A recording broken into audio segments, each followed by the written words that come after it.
Hi guys, ayan, buksan natin. Ganito dito sa Germany. Ayan, pag nag-i-snow, parang fairy tale lang. Pero, ayan, yan yung nasa likod bahay namin. Diba? Parang sobrang ganda. Pero guys, sobrang lamig kung alam nyo lang.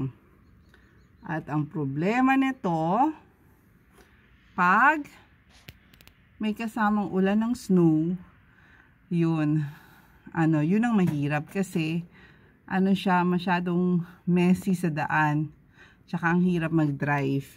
Pero pag nag-snow talaga, na snow lang, tapos yung temperature mababa talaga, like -1 degrees Celsius. So okay lang yun kasi pwede kang maglaro sa snow kasi yung snow nag-i-stay. Pwede kang gumawa ng snowman, lalo na sa mga bata. Pwede kang mag-skifahren, skiing. Ayun. Ayan yung likod bahay. Tapos nakikita nyo yung sa baba. Ayan, may manuka na kami. So next video natin yan. I-check naman natin sa labas, sa harap ng bahay. So, dito naman tayo sa harap ng bahay. Ayan.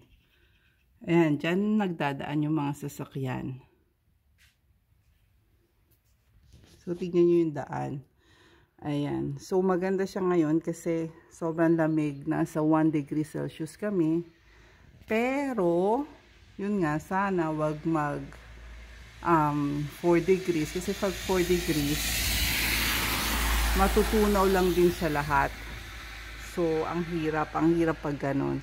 So, later, ayan yung harap namin. Yan, lilinisin ko mamaya kasi pag may nadulas dyan at nagdaan, kami ang magbabayad. So, isa yan sa it's a must pag may snow. So, yun lang po. Have a snowy day today. God bless everyone. Salamat po sa mga sumusuporta sa The Boker. Bye! Thank you!